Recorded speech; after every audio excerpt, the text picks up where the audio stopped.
there are also some scenarios where we were looking for my mom options, trying to be proactive. She dug her heels in and said, I'm going to die in the home, and she did. Oh my.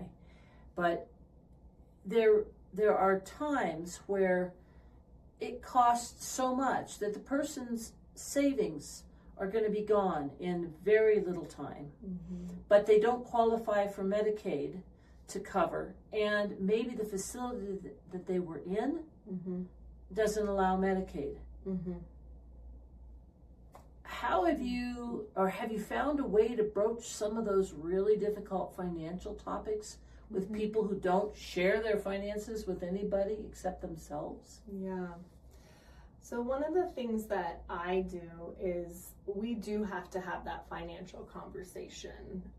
That has to be a transparent part of our journey together, because it's such a big part of the picture of what we're going to do next, right?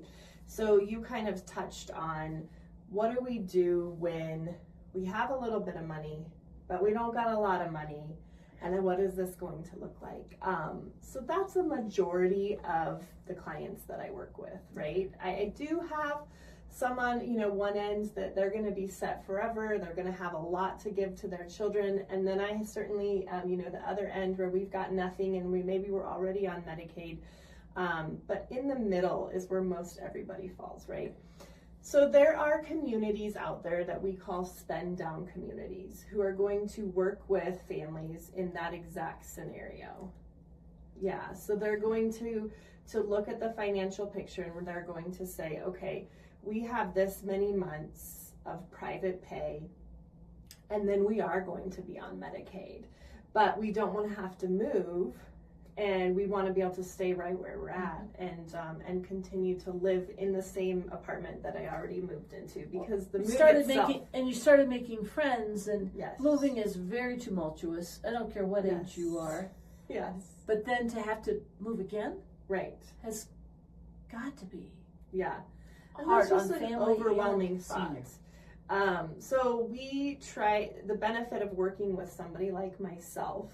And I would say, if you're going to choose to work with a senior living advisor, please do so when you're facing these sort of things, because we know so much more than you know about this world.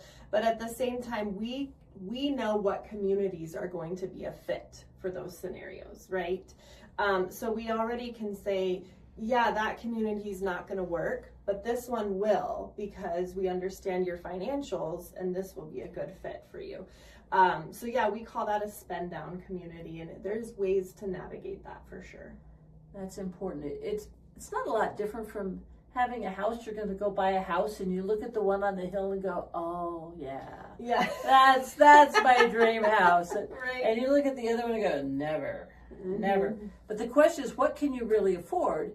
Because it's really hard on your heart if you fall in love with the one on the hill, but you can only afford something different. It's much better to find something you like that suits you in your price point.